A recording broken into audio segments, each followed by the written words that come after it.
Organelles.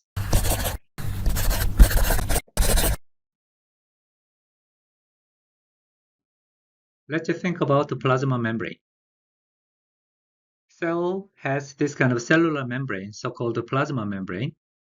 Inside this space, we defined cellular space or life space. Outside is the environmental space. Now, inside this cellular membrane, there are another small structures, so-called organelles. Organelle means small organ. So that means this is some structures, but very small, smaller than cell. That's why we call those structures organelle. Inside the cell membrane, there are many vesicles, which is also made of membrane structure. So let's think about the endosome. Endosome is formed by engulfed plasma membrane into the cell, and then eventually it can form this kind of small structure, small vesicles. This kind of small vesicle inside the cell we call endosome. Endo means inside, zome means body. So this is the inside body. And the process for this is endocytosis. Then if you reverse this process, then this endosome can move to the cell surface and then fuse to the cell surface, and eventually it pour out all the contents to the outside, and that is kind of a reversible the reaction of endocytosis. This process is called exocytosis, but if you think about another term of exosome, endosome is the body inside, then exosome should be small vesicle in outside of the cell. Then how can you form this kind of an exosome? Well, the general term of exosome is EV, extracellular vesicles.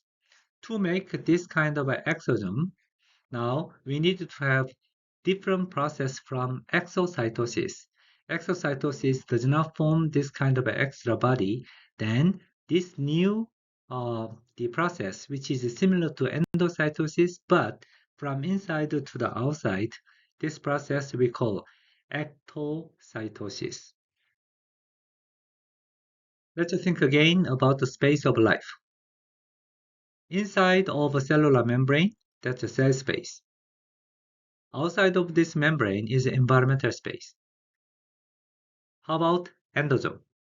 Endosome exists inside the cell, but the interior of an endosome is very interestingly, this is outside the space.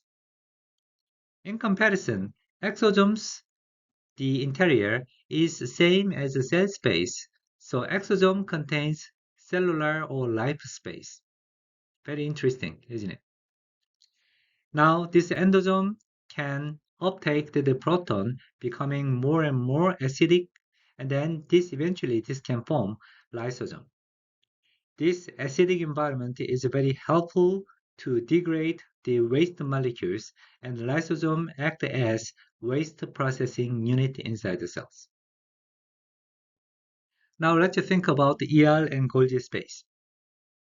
ER is another membrane-bound space inside the cell. Looks like this ER has endoplasmic reticulum. This is a very complicated reticulum structure, but topologically looks like this is elongated endosomes.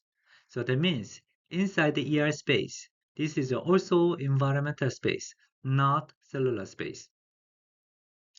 Golgi also has a little different function, but Golgi also topologically it's very similar to the ERs. Inside the Golgi is outside the space.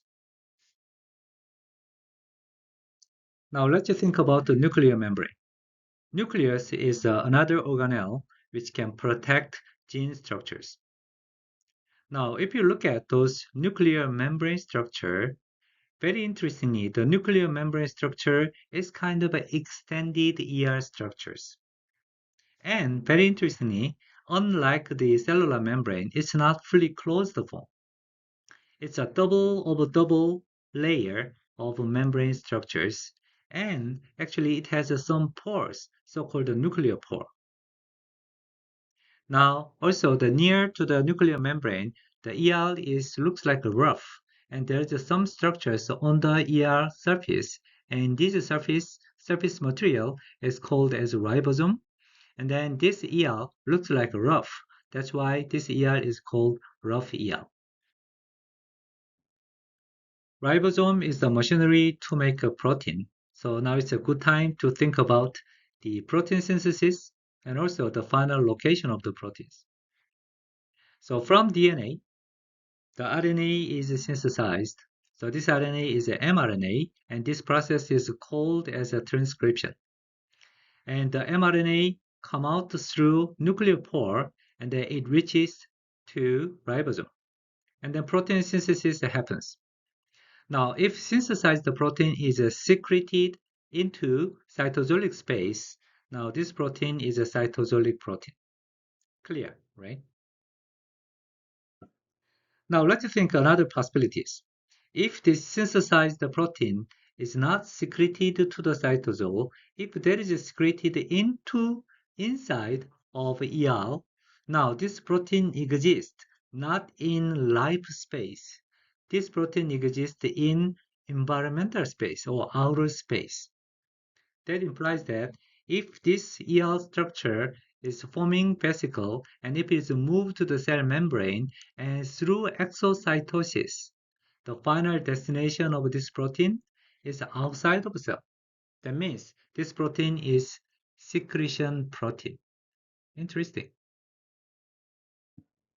Let's think still another possibility.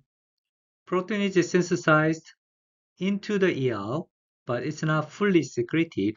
If a small portion of the protein is still bound to the membrane, that means this is anchored. Now, how about the destination of this protein? Now, this protein is slowly moving to the cell surface.